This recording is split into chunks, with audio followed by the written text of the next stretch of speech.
Hey y'all, it's Jamie with Gardens and Getaways here in North Carolina, Zone 7B.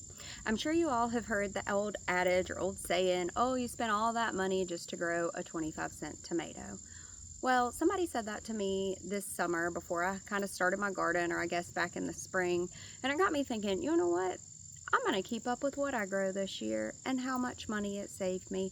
So that's what this video is about. If you're kind of teetering on the fence of whether or not you should or shouldn't garden, and if it is really worth it, I'm going to walk you through my reasons of why I think it's worth it and how I kind of like calculated my cost savings. Now, don't get me wrong, parts of the garden are an investment. Like I use these raised beds that you can see back here. Kind of expensive starting off, but I have some that I've had for 4-5 years. So they hold up, they hold their value. You can plant in the garden, plant the garden directly in the ground, but I just prefer the raised beds for where I live. It's pretty rocky, it keeps the animals out, bugs out, weeds out, that kind of thing. The other issue that people have with gardening is, oh, I don't have a lot of land. Well, this year I grew some stuff in a green stalk on my back porch. So you can also do it that way if you don't have a lot of land. So there are ways to garden, and yes, some of those things are expensive getting started, but like I said, it is an investment. Just like any other hobby, you're going to have to put some money into it. So let's go through what I grew this year, about how much I grew of it, and then I just looked up on Food Line to go. Food Line is the grocery store closest to my house. It's the only grocery store near my house because I live in the country. But Food Line on August 14th, 2025 in North Carolina. I think it's important to note the date because obviously grocery prices can skyrocket, prices can change so fast. It's also important to know that I do grow organically here, but I did not look up the price of everything organic because my grocery store honestly doesn't carry a ton of organic stuff. I mean, they are getting better and doing a little bit more in the last few years, but not everything is organic. And some of these things that I'm going to tell you that I'm growing are still growing in my garden. And some of them, like this rosemary right beside me, smells so good, is perennial. So like I planted this once and I've got it forever now. So like I said, it is an investment. So just kind of keep that in mind. So this spring I grew strawberries. I would say I got about 4 containers worth of strawberries. And this is give or take because I realized halfway through this, like maybe I should be weighing this stuff in ounces or pounds since the grocery store kind of goes that way. But I decided, you want to know what? It's going to be okay. I'm just going to do it based off of what I reasonably think this would be comparable to in the grocery store. All right. So strawberries, I got 4 containers of those. Those are $2.49 each at my grocery store. So that would be $9.96. Celery, I grew that in the green stalk. I got about 1 bunch. I did save some of the stuff, like clippings from the celery, leaves from the celery, that kind of thing. So I'm not even including that in the cost, but I put that in the freezer. I'll throw that in some stews later on. 1 bunch of celery is $1.59. I got 1 bunch of that. Fresh basil. This is where we really get into cost savings. Like, and my basil, that smells good too, is still producing as well. I've got a pretty bushy little plant beside me. So that's a great investment. For what they charge for herbs in the grocery store is ridiculous. So fresh basil, they sell these small little packages. They're seriously like this big. I don't know, maybe 10 leaves of basil in there, which is crazy. Anyway, so I'd say, okay, well, I got 5 bunches, maybe 5 small packages of those. Those things are $2.19 a piece in my grocery store. So that would be $10.95 total savings this year for basil. Rosemary, like I said, that's what's growing right behind me. I probably got 3 bunches. Obviously, I could harvest way more. I need to come harvest way more. This thing is like out of control, but I've just been focused on other stuff in the garden so far. They sell bunches of those for $2.19 each. I've taken in at least 3 bunches, so $6.57. Oregano. So I didn't really think about how much oregano I was getting. I did make a video on this where I took a ton inside, like filled up my dehydrator, I think twice, and got a bunch of dehydrated oregano. I have saved multiple little jars of this. I've gotten about 4 jars, the equivalent to like a little Food Line jar that you would buy, you know, in the herb section of the grocery store. Those are $3.49 a piece at the grocery store, and I've gotten 4 of them, so that's $13.96.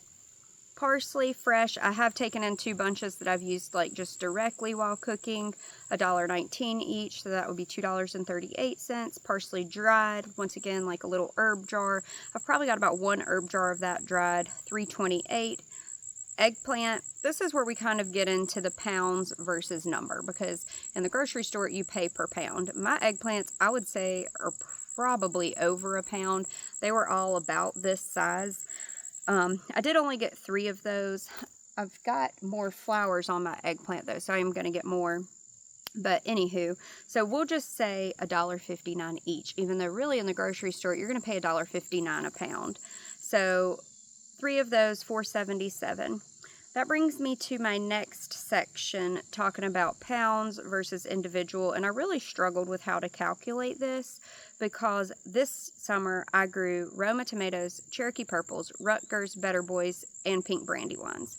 Well, you can buy Roma tomatoes in the grocery store. You can buy what they call slicing tomatoes in the grocery store, which is equivalent to like your Better Boys. I can't go to my grocery store at least and buy pink brandywines or Cherokee purples. I would have to go to like my farmer's market. Now I did enter it on my food line to go just to see if I could pull up heirloom tomatoes, and those were $3.49 a pound, whereas the Romas were like $1.19 a pound. I also found a container online that was a 2-pack of slicing tomatoes for $2.99. So I said, well, let's just go with that. A lot of my tomatoes were about the size of slicing tomatoes, about like this right here. I just picked this one today. So if you say a 2-pack of these is $2.99, we'll say $1.50 a piece, right, for tomatoes.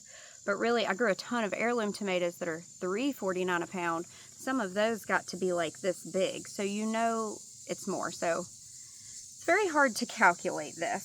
So I would say overall, I grew 47 Roma tomatoes, 23 Cherokee purples, 25 Rutgers, 42 Better Boys, those were good performers for me, and 18 pink brandywines. So in total, that's 155 tomatoes. So if we calculate it at this size, these are $1.50 each, right? You've got your 2-pack. That would leave you at $232.50. Well, some of them, people might say, well, some of them were smaller, some of them didn't get that big. So I'll even knock it down, okay? We'll just say ballpark average about $200 worth of tomatoes for the sake of this. Although I really do think it was probably more. Next year, if I do this again, I'm going to weigh stuff to get more accurate, because I wasn't thinking about that when I got this bright idea to keep up with how many of each thing I was getting. The other thing I got a ton of this year was cucumbers. My cucumbers have done so well this year. I grow them over a trellis vertically. That helps a lot. I don't know if it was just the rain or I was really watching them this year or time I planted. I did direct from seed. I don't know what the magic answer was. I mean, some years are great for some plants. Some years are not great for some plants. Last year I got like no cucumbers. This year I got 242 cucumbers. Can you believe that? 242. Those are 69 cents a piece, so that's $166.98 just if I would have grown cucumber plants. Now, I also grew cucamelons. This is another thing that my grocery store doesn't sell. I had no idea how to put a price tag on this. I've honestly not even really seen this sold at farmers markets, come to think of it, when I go around. So I didn't even include those in the price. Squash and zucchini, they charge $1.29 a pound at my food line for squash or zucchini. I grew 28 squash and 26 zucchini. Now, we all know some of these squash and zucchini are way more than a pound. I mean, some of them are like monsters, right? And if you get one after the rain and forget about it, it's like real big. So I just said, okay, we'll call it a pound each on each of them. I don't think I grew any that were less than a pound, maybe, I don't know, but you know, it's just kind of ballpark average. Here's what I'm going for. So 28 squash at $1.29 a pound would be $36.12. 26 zucchini at $1.29 a pound, or each $33.54, which I think is like a fair justification, because some of them, a lot of them are bigger than a pound. Romaine lettuce, I wound up getting 2 bunches off of that, $1.89 a bunch at my food line, $3.78. Blackberries, I probably got, actually I know I got 2 containers because I saved the plastic containers. This one I know. And I went out and used plastic containers from the store to pick my blackberries. So I got 2 containers of blackberries. Those blackberry bushes are pretty young. So once again, that's another perennial. Like, I invested, I put it in there once, and now every year I will get more and more blackberries from that. My kids love blackberries. I digress. 2 containers at $2.29 each. That's $4.58. Green peppers.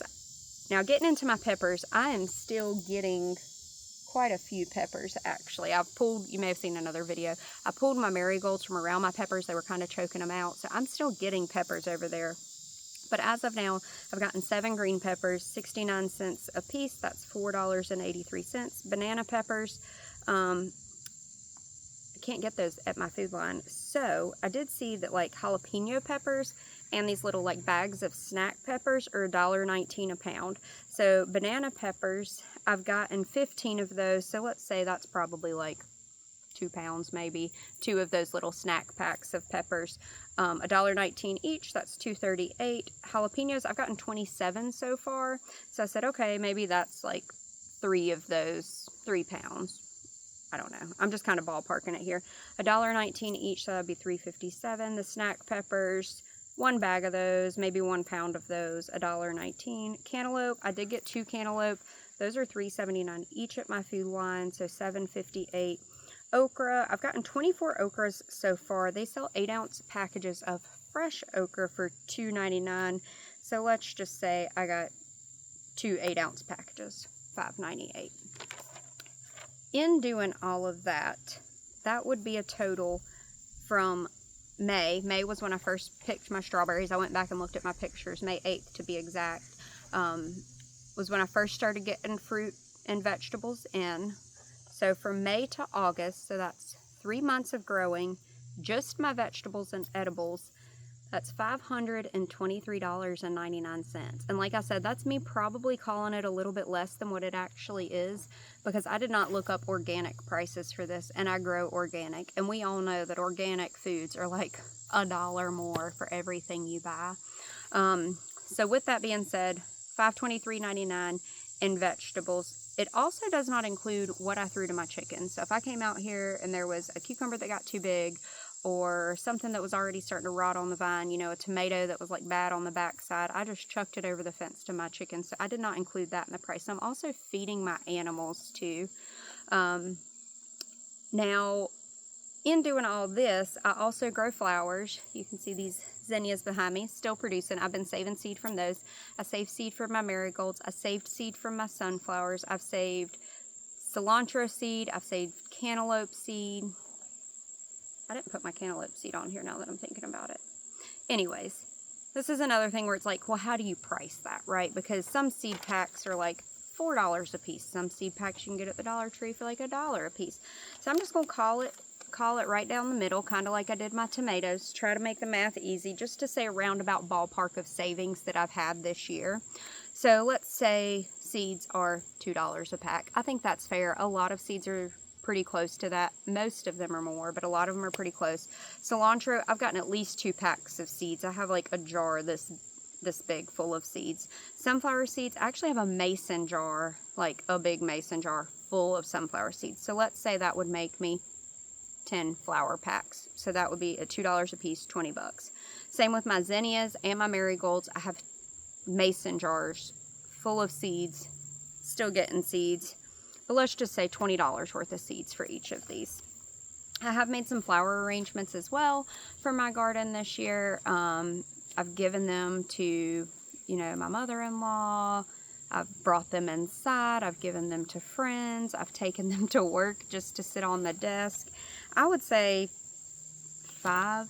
I don't know. I didn't really count that well, but let's just say 5, okay? And let's say you go to a farm stand and you buy a little mason jar that's got flowers in it, which is usually about 10 bucks, right? A small one.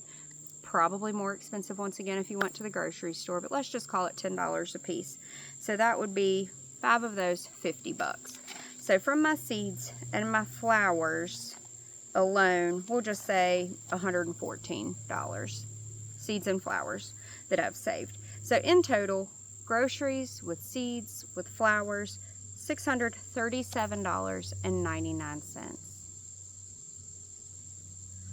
That is just crazy to me, because, and that's not even for the full year. Like, I've got my fall seeds in the ground already. Well, some in the ground, some are in seed trays that I need to put in the ground. But this is just for 3 months of growing. So I don't know where the whole 25-cent tomato thing came in, but it has been debunked. Okay, it is worth it to grow a garden. Not only from the garden do I get all of this fresh fruit, vegetables, herbs, flowers, things to feed my family, things to share with others, because I did share a lot of this food too. Look at that butterfly. Oh, so pretty. Easily distracted. But also the garden provides a lot more. Like, it is my peace, it is my happy place, just like that little butterfly right there, just brings me joy. But also just knowing where my food comes from and what I'm feeding my family, because even now there's this big debate, like organic in the grocery store, like how organic is it really? You know, we don't know. But if you're growing it in your own garden, you know where it's coming from. You're teaching your children, future generations, where their food comes from. It's a form of exercise. I get out here and sweat. Some of these days have been like 90 degrees. So I feel better when I come in. I feed my animals. It provides a sense of community. That's why I came to YouTube. I've got a couple friends that garden that I can kind of shoot ideas off of. But I love the YouTube gardening community. And even if you don't YouTube yourself, like make videos, there's so many great YouTubers out there that are willing to teach you, willing to share just tons of information. So I love that. Also, when I pull my plants and they decompose, they're in my compost pile. So I'm getting soil back. So I think it's really hard to put an actual price tag on what you're getting out of the garden, what the garden gives you. But I would say, you know, just looking through these numbers in the past 3 months, it's amazing how much money that has saved. So like I said, the total I came up with was $637.99. I'm still getting vegetables. This stuff, it's an investment. I've paid for it, but I'm still getting fruits. My garden beds are gonna hold up. My rosemary's gonna keep going. My blackberry bushes are gonna keep going. My strawberry plants will keep going. So I say all that to say this. I highly encourage you to start a garden, even if it's just going to clearance. Right now it's fall. A lot of gardening stuff is kind of winding up on the clearance rack. Or you can go to a yard sale and buy somebody else's flower pot or whatever. Even if you're not doing a big garden, put a pot on your back porch and put a tomato plant in it. You will be amazed, even if you just start there. When I started these garden beds, I started with just, I think, 2 when we first moved here. I'm up to 5 garden beds now. 5 raised beds. I do have, like I said, a couple things in ground, and I've got my green stalk. So I'm not even growing in this massive space to save that much money. So I hope this helps you. I hope this encourages you. If you've ever done anything like this where you've tracked how much money you've saved just in gardening, please let me know. There's definitely some things I'm going to do going forward into next year to try to cut down on my costs that I put into my garden, such as really working on my compost pile. I'm really going to try to be growing more and more from seed. If you liked this content, please let me know, and maybe I'll do it again for the fall and see like where we kind of land with money saved there, because I think also a lot of people think you can only grow in the summer and spring, but you can't. You can grow throughout most of the year in most of the United States. There's ways to get around it, as long as you know your frost dates and really know your weather and look at when you're planting stuff and how long stuff takes to grow. So if you liked this content, like, subscribe, follow along. I enjoyed doing this and keeping up with it and going to work and telling people like, I've grown over 200 cucumbers, and people just look at me. And it was in a raised bed, like it wasn't that big of a space. So like, share, subscribe, leave a comment down below. Let me know where you're growing from. Like I said, that's in North Carolina, Zone 7B here, and I will see you on the next video. Have a great day.